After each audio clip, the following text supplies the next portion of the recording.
No, no, no, no, no. Because I've put the stream live now, so I didn't take it.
About probably 7 minutes.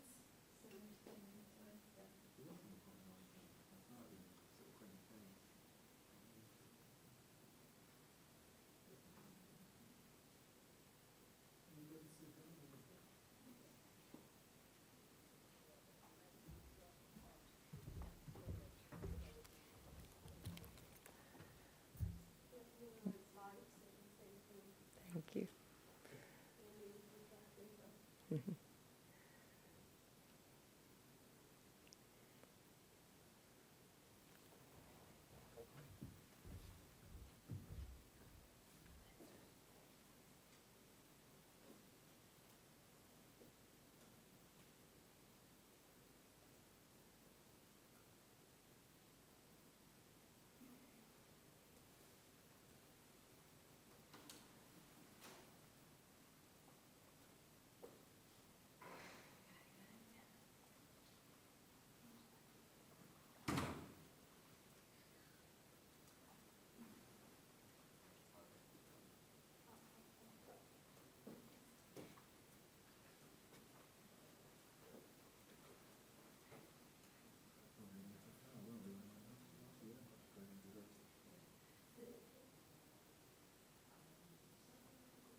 Australia. Yeah, sorry, thanks. Yeah, I know, that sounds Sorry, I'm not bad at we had a another meeting back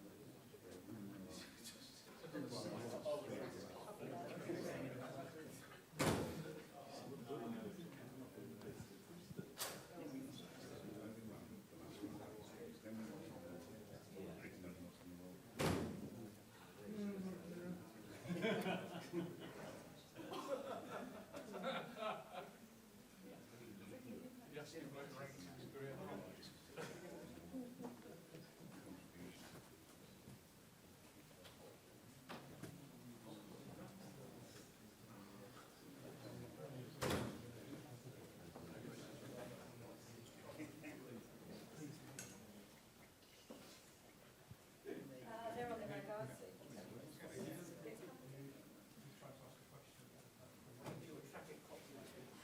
Gee, well, I know, you'd hope so, after 40 odd matches.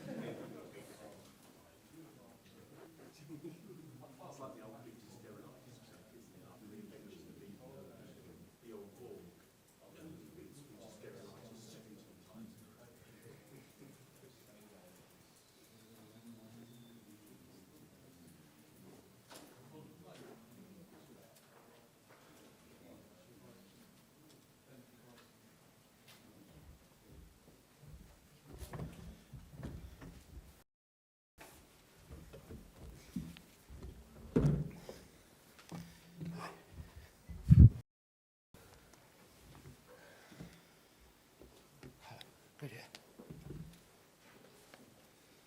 Very good, right. First question?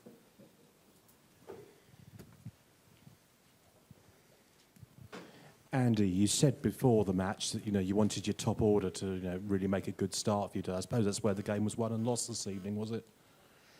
I think, first of all, I think it was a good I think the conditions were very, very helpful for the whoever was going to bowl first. And I'd have to say that Anderson, as we all know in those conditions, is one of the better bowlers in the world. And he swung the ball and bowled very, very well. And unfortunately, we just lost a little bit of composure and too many soft dismissals. But guys will leave this tournament with a lot of good memories and a lot of learning that's gone on in this tournament. And we'll go back and we'll review. We'll look at where we need to get better. And we'll come back a lot stronger for this experience. Andy, you had a choice, I suppose, before the tournament in terms of some of your choices with your batting. You could have gone maybe a bit older, went perhaps a little bit younger. How do you think that's panned out, and do you think you've sort of, I suppose, made an investment for the future beyond this tournament? Yeah, I think we've got a senior top order player by Noor Ali, who unfortunately got injured a month before the tour, who's a regular opener, who's been around for a long time, more of a traditional opener, looks to bat time, bat through. And we've obviously missed him. He had a back injury. And we've, what we had is what we've brought. And before coming to play against the 4 member nations, this batting group were very successful and did well against the warm-up people we played, Ireland, Scotland, the UAE. And they scored runs and batted well. Obviously, the exposure to the next level has found us a little bit short in technique, and that's what we're going to go away and learn on. The boys have given it 100%. They've worked really hard in between fixtures on practice.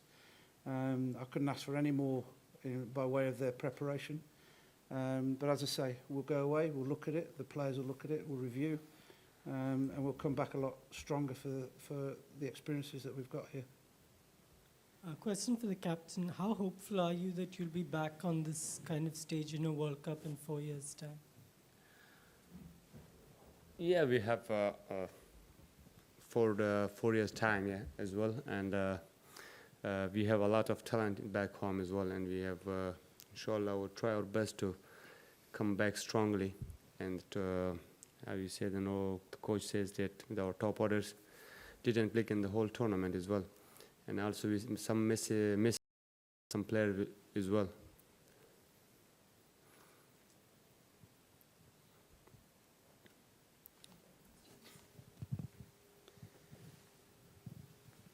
Andy, sorry if you've been asked this before, but what do you think about the plans for 2019 and the cut into 10 teams? Yeah, I think it's been a question that's been well explored across everyone from Tendulkar to the coaches of the Associate Nations. I think that on the whole, I think the associates have put up a good fist and shown that they've improved from. I think the performances of the sides this year was better than the last World Cup and from the World Cup before. So I think the trend is going up. And my personal opinion is it's called the World Cup, and the secret's in the name.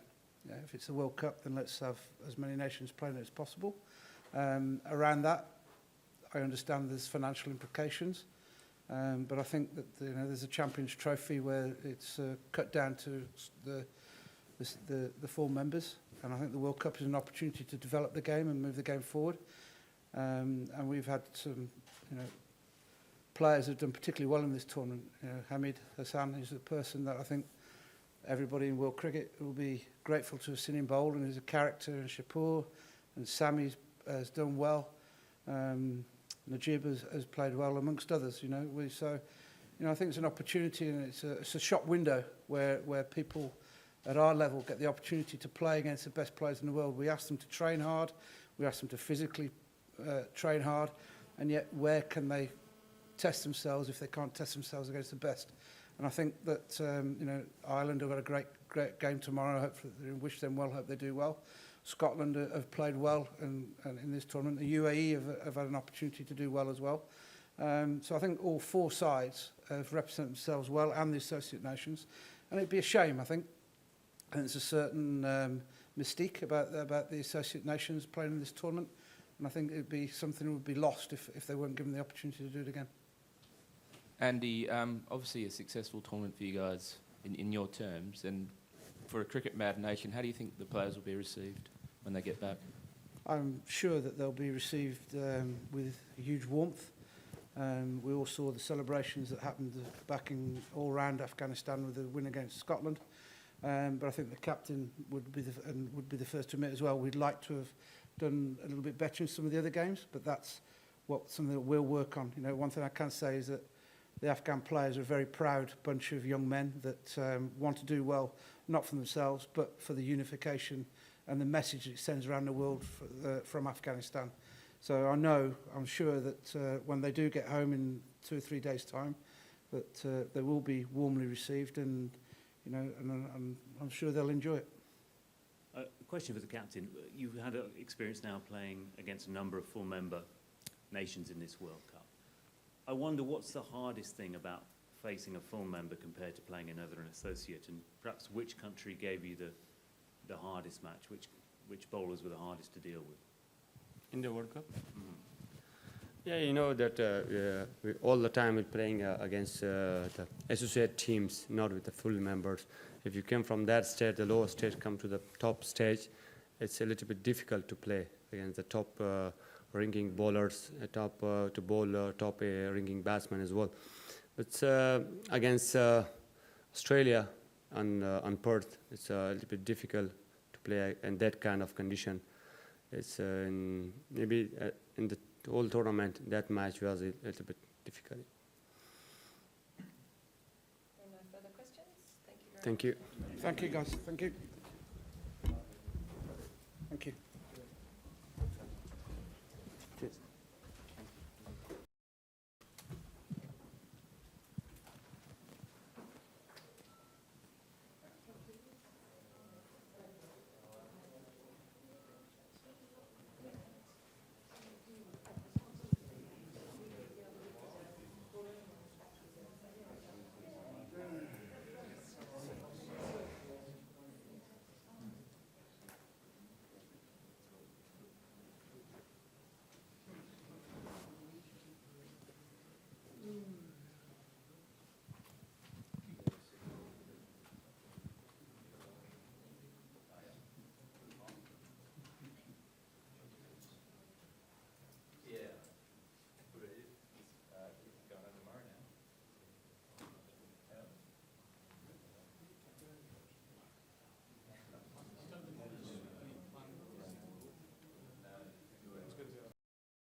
Copy that.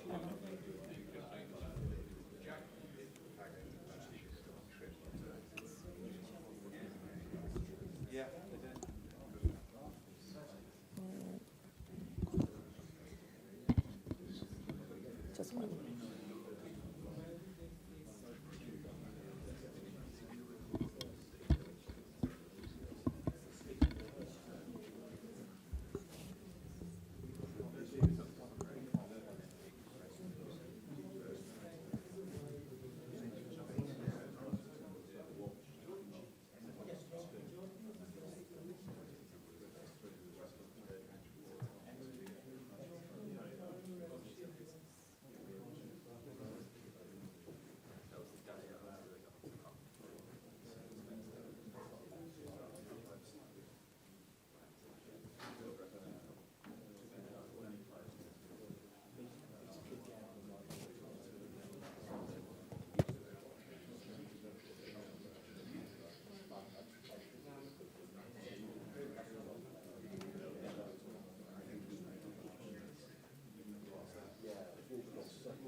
I don't.